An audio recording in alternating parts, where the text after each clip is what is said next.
and the Chamber of Secrets by J.K. Rowling. He raised the gnome above his head. "Get off me!" and started to swing it in great circles like a lasso. Seeing the shocked look on Harry's face, Ron added, "It doesn't hurt them.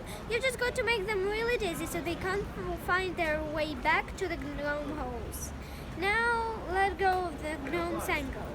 It flew 20 feet into the air and landed with a thud in the field over the hedge. "Pitiful," said Fred, "but I bet I can get mine beyond that stump." Harry learned quickly not to feel so sorry for the gnomes. He decided just to drop the first one he caught over the hedge, but the gnome, sensing weakness, sank its razor-sharp teeth into Harry's finger, and he had a hard job shaking it off until, "Wow, Harry, that must have been 50 feet!" The air was soon too thick with flying gnomes. "See, they're not too bright," said George, seizing 5 or 6 gnomes at once. The moment they know the de-gnoming is going on, they'd storm up to have a look. You think they'd have learned by now just to stay put. Soon the crowd of gnomes in the field started walking away in a strangling line. Their little shoulders hunched. "They will be back," said Ron, as they watched the gnomes disappear into the hedge of the other side of the field. "They love it here. Dad is too soft with them. He thinks they're funny." Just then the front door slammed. "He's back," said George. "Dad's home." They hurried through the garden and back into the house. Mr. Weasley was plumped in a kitchen chair with his glasses off and his eyes closed. He was a thin man, going bald, but the little hair he had was as red as any of his children's. He was wearing long green robes which were dusty and travel-worn. "What a night," he mumbled, hoping for a teapot as they all sat down around him. 9 rates! 9! And old Mongustus Fetcher tried to put in hacks on me when I had my back turned." Mr. Weasley looked a gulp of tea and sighed. "Find anything, Dad?" said Frank eagerly. "All I got were a few shrieking donkeys and a biting cattle," yawned Mr. Weasley. "There was some pretty nasty stuff. There wasn't my department, though. Mortlake had taken away from questioning about some extremely odd ferrets, but there's the Committee of Experimental Chars, thank goodness." "What would anyone bother making Dorcas shrink?" said George. "Just muggle baiting," sighed Mr. Weasley. "Sell them a key that keeps shrinking to nothing so they can never find it when they need it. Of course, it's very hard to convict anyone because no muggle would admit their way the key keeps shrinking. They will insist they just keep losing it. Bless them, they will go to any lengths to ignore magic, even if it's staring them in the face. But the things our lot have taken to enchanting you wouldn't believe. Like cars, for instance." Mrs. Weasley had appeared, holding a long poker like a sword. Mr. Weasley's eyes jerked open. He stared guiltily at his wife. "Cars, Molly, dear?" "Yes, Arthur, cars," said Mrs. Weasley, her eyes flashing. Imagine it was buying a rusty old car and telling his wife all he wanted to do with it was take it apart to see how it worked, while really he was enchanting it to make fly. Mr. Weasley blinked. "Well, dear, I think you will find that he could be quite within the law to do that, even if maybe he would have done better to tell his wife the truth.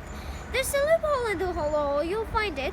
As long as he wasn't intending to fly the car, the fact that the car could fly wouldn't—" "Arthur Weasley, you make me sure there was a loophole when you wrote that law," shouted Mrs. Weasley. "Just so you could carry on tinkering with all that muggle rubbish in your shed. And for your information, Harry arrived this morning in the car you weren't intended to fly." "Harry?" said Mr. Weasley blankly. "Harry who?" He looked around, saw Harry, and jumped. "Good Lord, is it Harry Potter?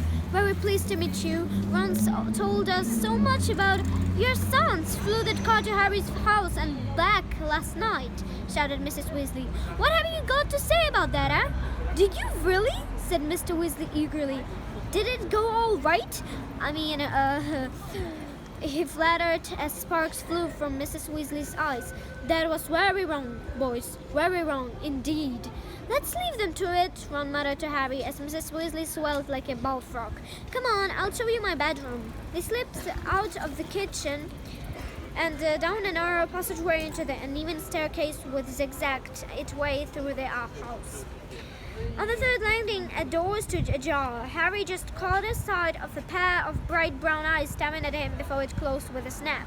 Ginny, said Ron, you don't know how weird is it to have to be this shy. She never shuts up normally.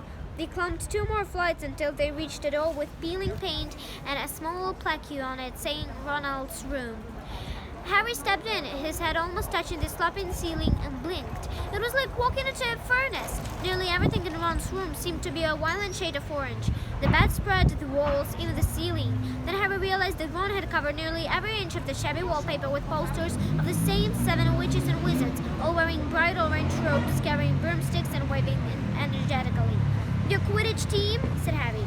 The Chudley Cannons, said Ron, pointing at the orange bedspread, which was emblazoned with 2 giant black C's and a spitting cannonball. 9th in the league. Ron's school spellbooks were stacked untidily in a corner, next to a pile of comics which all seemed to feature the adventures of Martin Mix, the Mad Muggle. Ron's magic wand was lying on top of a fish tank full of frog spawn on the windowsill next to his fat grey rat, Scabbers, who was snoozing in a patch of sun. Harry stepped over a pack of self-shuffling playing cards on the floor and looked out of the tiny window. In the field far below, he could see a gang of gnomes sneaking in 1 by 1 back through the Weasley's hedge. Then he returned to look at Ron, who was watching him almost nervously as though waiting for his opinion. It's a bit small, said Ron quickly. Not like all that room you had with the Muggles. And I'm right underneath the ghoul in the attic. He's always banging on the pipes and groaning. But Harry, grinning widely, said, this is the best house I've ever been in. Ron's ears went pink.